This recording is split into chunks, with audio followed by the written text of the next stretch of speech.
तो हेलो दोस्तों, मैं हूं यज्ञेश सर और अभी हम आपको बताने वाले हैं इंडियन सिविलाइजेशन कल्चर। पहले वीडियो में जो बताए थे वो महात्मा गांधी जी है, ठीक है ना। उनके जीवन के बारे में बताए थे। आज इस हम चैप्टर को शुरुआत करने जा रहे हैं, ठीक है। तो चलिए आप देखते रहिए, वीडियो से जुड़े रहे, लाइन बाय लाइन उसको हम समझाने की कोशिश कर रहे हैं, ठीक है ना। कहते हैं I believe that the civilisation India has evolve. कहने का मतलब है, मेरा मानना है, ठीक है ना, मुझे यकीन है कि भारत में जो सभ्यता विकसित किया है, ठीक है ना, जो सभ्यता विकसित की है, is not be beaten in the world, यानी कि दुनिया यानी कि संसार में कोई भी ऐसा नहीं है जो मतलब भारत के सभ्यता को क्या कर सकता है, हरा सकता है।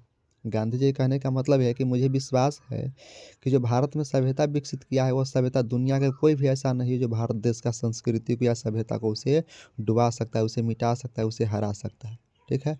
चलिए और आगे बढ़ते हैं।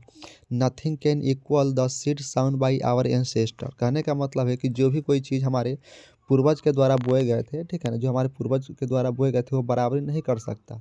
जो हमारे पूर्वज का जो द्वारा बोया गया बीज है, ठीक है ना, वो बहुत ही अतुलनीय है, उससे कोई भी मुकाबला नहीं कर सकता। कहने का मतलब रोम वेंट, रोम तो चला गया, ठीक है, रोम तो ख़त्म हो गया।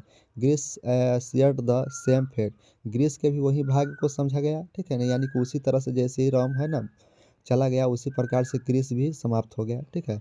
द माइट ऑफ द फराओस बाज ब्रोकन। फारस की बात है तो वही है, उसका ताकत टूट गई है, ठीक है ना। अब उसके पास भी ऐसा संस्कृति सभ्यता नहीं है। जापान है द कमिंग वेस्टर्नाइज। जापान पश्चिमी हो गया है। China of nothing can equal. कहने का मतलब चीन के बारे में तो कुछ कहा नहीं जा सकता, उसका सभ्यता और इतना गिर चुका है।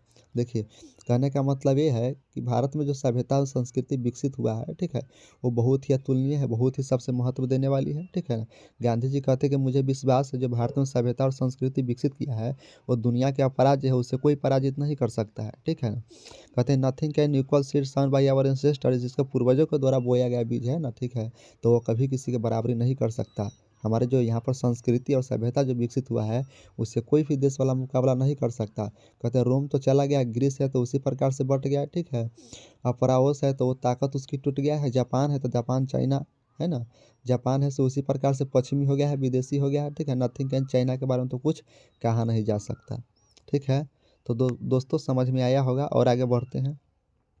बोलते हैं but India is still somehow or other sound at foundation, ठीक है, एट द फाउंडेशन। कहने का मतलब है जो भारत ये है ना किसी न किसी तरह से नींव पर अभी भी टिका है। भारत की संस्कृति जो है से अपने नींव पर, अपने जड़ पर उसी तरह से टिका हुआ है जिस प्रकार से पहले के समय में था। देखो पहले के समय में भारत के, कहने का मतलब गांधी जी ये चाहते कि विदेश की सभ्यता जो है से भारत से सीख करके जाने के बाद वो भी चाहते थे कि हमारे यहाँ पर भी इस तरह की सभ्यता लागू हो। लागू करने की बहुत कोशिश किया लेकिन वहाँ पर सभ्यता टिका नहीं। लेकिन भारत अभी तक अपने नींव पर, अपने जड़ पर टिका हुआ है, ठीक है। देखिए, the people of Europe learn their lesson from the writing of the man of Greece और रोम। कहने का मतलब यूरोप के लोग हैं, ग्रीस है, ठीक है ना, रोम है, इसके लेखक अपने सबके सीखते हैं। इसके लेखक लेखन के जो माध्यम से है ना वो सब सीखते हैं। Which the existed no longer in their former glory. जो अपने पुराने वैभव के अस्तित्व में नहीं है, ठीक है। कहने का मतलब जो पुराना उसको संस्कृति था, उस संस्कृति उसका नहीं रह गया है, ठीक है। किसको, यूरोप के है, ग्रीस के है, रोम के है, सबका संस्कृति बदल गया है, लेकिन भारत अभी तक अपने जड़ पर टिका हुआ है। Which exist no longer in their former glory. कहने का मतलब है जो भी अपने पुराने वैभव के अस्तित्व में नहीं है लेकिन भारत की सुंदरता अभी उसी जगह पर टिका हुआ है, ठीक है। भारत के अभी भी जो संस्कृति है उसी प्रकार से सुंदर ढंग से सजाया गया हुआ है, उसी प्रकार से रखा गया हुआ है। In trying to learn from them, ठीक है, उनसे सीखने की कोशिश में यूरोपियन इमेजिन, यूरोपीय के लोग कल्पना करते हैं, ठीक है ना। जैसे कि भारत की संस्कृति है तो यूरोप के लोग हैं तो क्या चाहते हैं कि मतलब भारत की संस्कृति से हम कुछ सीखे, है ना, कल्पना करते हैं लेकिन फिर भी क्या करते हैं, वो सीख नहीं पाते हैं। That they will avoid the mistake of the Greece and Rome. कहने का मतलब ग्रीस और रोम की गलतियों से बचेंगे, ठीक है ना, ग्रीस और रोम को, है ना, गलतियों से बचेंगे। देखिए जैसे कि अपना यहाँ पर होता है कि हमारा पुराना संस्कृति चल रहा है, ठीक है, और ग्रीस और चाइना वाला भी चाहता है कि जो मतलब वहाँ पर भी संस्कृति में बदलाव हो, ठीक है। लेकिन हमारे यहाँ पर इतने लोग अच्छे हैं, इतने अच्छे हैं कि जो मतलब अपना यहाँ की संस्कृति कोई विदेशी सभ्यता को अपना ही नहीं सकता, ठीक है। देखिए कहते हैं that they will avoid the mistake of the Greece and Rome. कहने का मतलब है ग्रीस और रोम की गलतियों से बचेंगे, ठीक है ना। Such is the pitiable condition. ऐसा लगता है कि मतलब उसकी स्थिति क्या हो चुका है, बहुत ही दयनीय हो चुका है, किसका, यूरोप वालों को, ठीक है ना। तो ये दोस्तों पहला पैराग्राफ था, ठीक है। उम्मीद करते हैं कि समझ में आया होगा। अब इसी प्रकार से दूसरे पैराग्राफ में हम चलते हैं, ठीक है। दो दो पैराग्राफ करके समझाएंगे, आपको अच्छा से समझ में आ जाएगा, ठीक है। और समझ में नहीं आता है तो अगर वीडियो को देखिए, ठीक है ना। फिर से अगर फिर भी नहीं समझ में आता है तो आप कमेंट करके बताइए कि किस तरह का मतलब वीडियो आपको अच्छा लगता है, और उस पर हम लोग ध्यान दे रहे हैं, ठीक है।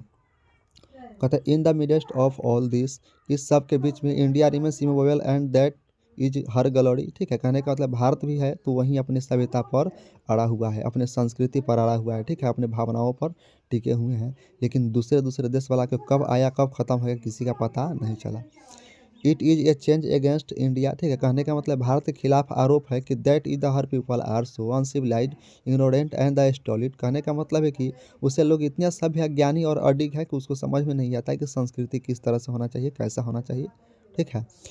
That is not the possible to induce them to adopt any change. कहने का मतलब है कि किसी भी बदलाव को अपनाने के लिए प्रेरित करना संभव नहीं है। किसी भी जो बदलाव होता है तो उसको प्रेरित करने के लिए संभावना बिल्कुल नहीं है। किसके लिए? यूरोप के लोगों के। लेकिन भारत के लोग का भी उसी जगह पर टिका हुआ है जहाँ पर टिका हुआ होना चाहिए। कोई अगर भारत के कितना भी खिलाफ करेगा जो वहाँ की सभ्यता इस प्रकार से उस प्रकार से, लेकिन भारत का सभ्यता जो है वैसा सभ्यता कभी विश्व में है ही नहीं, ठीक है। It is a charge really against और मेरिट। कहने का मतलब यह वास्तव में हमारी मेघा के विरुद्ध एक आरोप है, ठीक है ना। What we have the test and the found truth, ठीक है, on the anvil of experience. हमने अनुभव की है कि निहाई पर, ठीक है, जिसके परीक्षण किया है उसे सही पाया गया है। वी डियर नॉट चेंज, हमने उसे बदलने की हिम्मत नहीं करते, ठीक है। जो हमारा सभ्यता संस्कृति उसको हम अपनी सभ्यता संस्कृति को कभी भी बदल नहीं सकते। लेकिन विदेशी सभ्यता कहाँ चला गया उसका कोई और नहीं है, कोई अंत नहीं है, ठीक है ना। अभी तक पता ही नहीं है। देखिए कहते हैं many trust their advice upon India, कई लोग भारत पर अपनी सलाह थोपते हैं कि यह, है ना, सलाह थोप रहे हैं, ठीक है। एंड सी रिमेन्स स्टडी, और वह स्थिर रहती है, ठीक है। दिस हर द ब्यूटी, यह इसकी सुंदरता है। भारतीय लोगों क्या है? यह सुंदरता है। कौन चीज़ है? यहाँ की जो संस्कृति है वो, सभ्यता है वो, ठीक है ना। It is the sheet anchor of our hope, यह हमारी उम्मीद का रक्षक है। हमारी उम्मीद का रक्षक कौन है? तो हमारा संस्कृति है, हमारा सभ्यता है। लेकिन विदेश में ऐसा बिल्कुल नहीं है। तो बच्चों चाहते हैं कि जो मतलब ज़्यादा लंबा वीडियो ना हो, इसी के लिए 7 मिनट 8 मिनट 10 मिनट तक का वीडियो बना करके ही हम देंगे। और छोटा छोटा करके अगर समझाएंगे तो आपको उम्मीद है कि हर एक चैप्टर की एक एक लाइन बाई लाइन समझ में आ जाएगा। तो वीडियो को हम रहने देते इतना ही, फिर पार्ट 3 लेकर के आएंगे, पार्ट 3 में देखिएगा। ओके, ठीक है।